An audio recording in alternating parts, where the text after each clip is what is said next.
Hello, how's it going? Hope you are well. Welcome to Whisky Whims with me, Stuart. Today I'm going to try and wrap up what's been an unprecedented year in general, 2020. However, an overall good year for whisky. So I hope you've had a good Christmas and a good New Year. And yeah, let's get down to trying to round this up.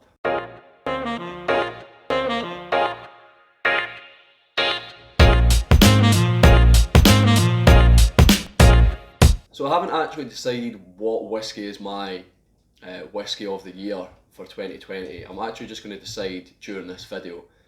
Also, the cat's kind of wanting attention, so you might see him cutting in and out of the video as well. But yeah, I've got some honourable mentions, and I'll mention some of these whiskies, show some of these whiskies, and one of these whiskies will end up being my whisky of the year. Because, like I said, I haven't actually chosen it yet. I think I'll just go with my heart, go with my instinct during the video and decide during the video. So yeah, the year in whisky has been good. We've had some belters come out. We've had a lot from the Springbank, a lot of Kilkerrans come out, local barleys, some obviously the virtual Campbelltown Malts Festival or Springbank Festival. So you had the Longrose, Hazelburns, Kilkerran. Basically, they've bombarded us with whisky this year. There's also been an array of Carnmore releases, different series, if you will, starting early in the year, later part of the year. So we've had some excellent releases from them as well. And in general, there has just been a lot of whisky coming out. It's been hard to keep on top of it all. So anyway, I'm going to go through, hopefully keep the video rather short and go through some contenders for my whisky of the year. So the first one's Carnmore, 2007, I believe it was, Mortlach, 12-year-old. So the Mortlach 2007 was out in 2020 and I thoroughly enjoyed it. Finished the bottle rather quick, so it's pretty much up there on regards to how I've enjoyed it, and also the price. I think the price was only about £60, which is a little expensive for a 12-year-old, but it's an independently bottled Mortlach, so I don't think that's too bad a price. Unfortunately, I don't have the whisky with me, and I've not done a review of it, but I do have a full bottle of it still.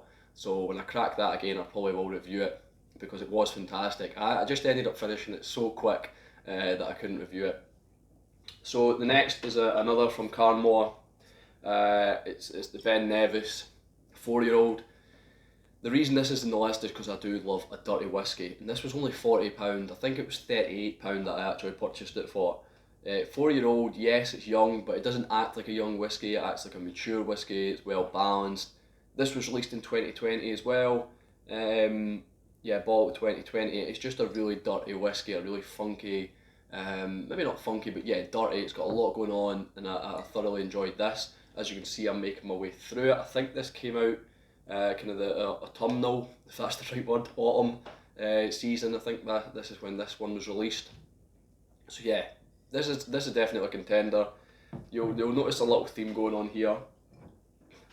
Mortlach, not Mortlach, another Carnmore, Manickmore. Now my bottle isn't opened, but we have opened Stevie's over the festive period, and I had one dram out of it, and it was already a strong contender. However, I don't actually want to add it to the list, just because I haven't had enough out of it to give it a good gauge. But I think this is about £60, £65, £70. 13-year-old, 2007, released in 2020. I think it was released in October. So I just thought it'd worth mentioning that. I really did enjoy this the other night. What a fantastic whisky. And also they've rebranded a little. But like I said, I wanted to mention it, but I didn't want to add it to the list, and I didn't want to give it whisky of the year because I haven't had enough of it. I've not went down the bottle enough to gauge whether or not it's going to be a belter. Long Row, 13. Chilean Cabernet Sauvignon matured. This was released 2020, I believe it was the early part of 2020, possibly spring, possibly just the end of winter. I've reviewed this, it's fantastic. I know some people haven't got on with it, not looking at anyone in particular, but yeah, that's the thing about whisky, not everybody enjoys the same thing. But I've really enjoyed my bottle. Like you can see, I've got a far bit through it. I've tried not to drink as much of it because I don't want to, I don't really want to finish it, I don't want to see it go. don't want to see it go. I am enjoying it though, and every time I ask for a whiskey, my girlfriend tends to go to the shelf and pick this one, just because she knows how much I like it. So yeah, Long Row Red, that's my first Springbank contender. Next is this Lechek 12-year-old, which was bottled for the Whisky Show, the 10th anniversary, which I'm pretty sure was in 2018. So this was released in 2018. I bought it off auction, I think, in 2019, and I didn't open it until 2020. It did get opened in the end, but something was just preventing me from opening it.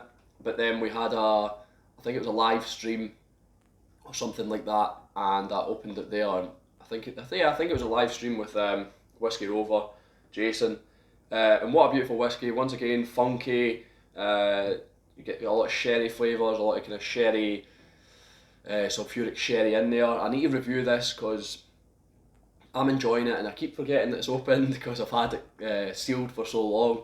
So I need to get down to trying this again. But it's definitely a contender for my whiskey of the year. It's one that once I opened it, I knew it was a beauty, and it's not let me down. I've not got too far down it, but I've had enough out of it to really get a gauge of it. And yeah, it's beautiful. It's one, I can't remember how much I picked it up on the auction for. I think I picked it up for about £90 on the auction, and I think when it released it was probably about £80. The Long Row, I don't think I mentioned the price on that, but the Long Row Red, oh no, what price was that? Was that 85? I'd need to look it up. I should have done some research, but I kind of wanted to get this video done. So the next whiskey is one that I've killed off, it's dead. It's Lady of the Glen, 15-year-old by, oh sorry, it is a Glen Elgin 15-year-old by Lady of the Glen. It was a tawny port finish, I believe, £86, £90 round there about, which is pretty expensive. However, this whiskey was, it was fantastic. Like from start to finish, beautiful, kind of sweet, rich. I believe I've reviewed it on my channel, so you can check out the review. I did really enjoy that whiskey. I would have bought another bottle if I wasn't slow enough, or if I was quick enough, sorry. And yeah, it didn't last very long. I opened it and killed it within the year, and I believe it was actually within a matter of months.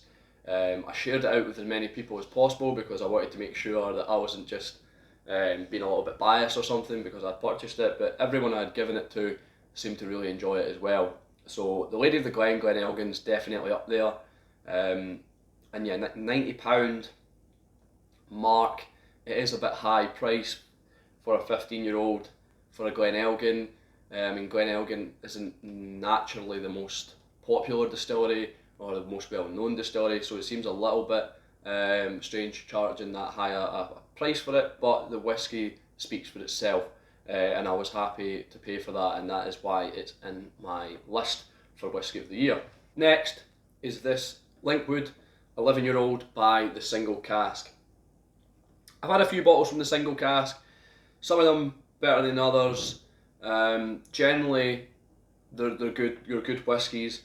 This one that I've had open, out of the 4 I think I've got open, this has been my most popular. My favourite. I've went down it rather quick since opening it. It's got a nice charred flavour in there. It is charred casks. Pretty sure I've reviewed this on the channel as well. Lots of kiwi, quite a green whiskey, not green as in young, but yeah, 11-year-old, and I think this was £70 mark, around there, which for an 11-year-old, once again, a little bit expensive. However, the whiskey speaks for itself. It's tasty whiskey. It's probably worth saying that all these whiskies are non-chill filtered, no added colouring. I'm not certain about that, it doesn't actually say, but I know the rest are. This is no exception. Non-chill filtered, no added colouring. And they're all above 46% ABV. The Glen Elgin above 46% ABV, and the Mortlach 47.5 by Carnmore. So I think it's showing what kind of whiskies I'm going for. I'm tending to lean towards stronger ABVs, higher ABVs. But yeah, that's just my palate, my taste. So I need to pick one. What's going to be the 2020? My bias for Springbank, my love for Springbank was to say the long row, but I don't think it is the long row. The Linkwood is fantastic. It is a great whiskey. I've enjoyed it start to finish, but I don't think that's my whiskey of 2020. The anticipation, like I said, Manic Moor is not going to be added to the list because I've not had enough out of it. Lady of the Glen, Glen Elgin, and the Carnmore Mortlach. I feel like I want to choose between those two just because they're dead. The Mortlach I've got another bottle of, so that must mean it's good. And I finished them the quickest. However, when they were open, they were shared among friends prior to the lockdown and family, so they got killed a little bit quicker. The Lechek, 11-year-old, is fantastic, but for me, I haven't explored it enough to fully appreciate it and fully say that this is definitely my whiskey of the year, 2020. And is the Ben Nevis that good at 4-year-old to be my whiskey of the year for 2020? And you know what? I think looking back on it, it is. It has to be the Ben Nevis. The reason being is because it's 4-year-old, it's £40, £38, it's non-chill filtered, it's no added colouring, it's 47.5% ABV. Carnmore have had the decency to put the age of 4 on the bottle, the kahunas, if you will, the minerals, the stones. They have put the 4-year age statement on there, which could have and probably would have steered many people away from buying the whiskey because of the age, because of how young it is. However, it's fantastic. It's mature, more mature than it actually is. It tastes more mature. It feels more mature. It's well-rounded, complex, balanced. It's just a really great whiskey. For £38, I think this has to be my whiskey of the year. Is it the best whiskey I've had this year? It's probably not the best whiskey I've tried this year. There have been more expensive whiskies. There have been certainly more luxurious whiskies, if you will, that have just maybe outperformed it. But for £38, how accessible it was at the time, I think you can still buy it. I don't think it's sold out. The reason this one didn't sell out is because the colour. The reason the Manic Moors sold out, the reason the Mortlach sold out was because of the sherry colour. But because it's only had 4 years in that sherry hogshead, it's rather light. It doesn't look like it's much, doesn't look as appetising. The 4-year age statement doesn't make it as appetising, but it is. If you can get your hands on this, if you like funk, or if you like dirty whiskey, definitely. It's dirty, it's raw. That might be another distributing factor for people not buying it. Not distributing factor, contributing factor for people not buying it is because it is dirty.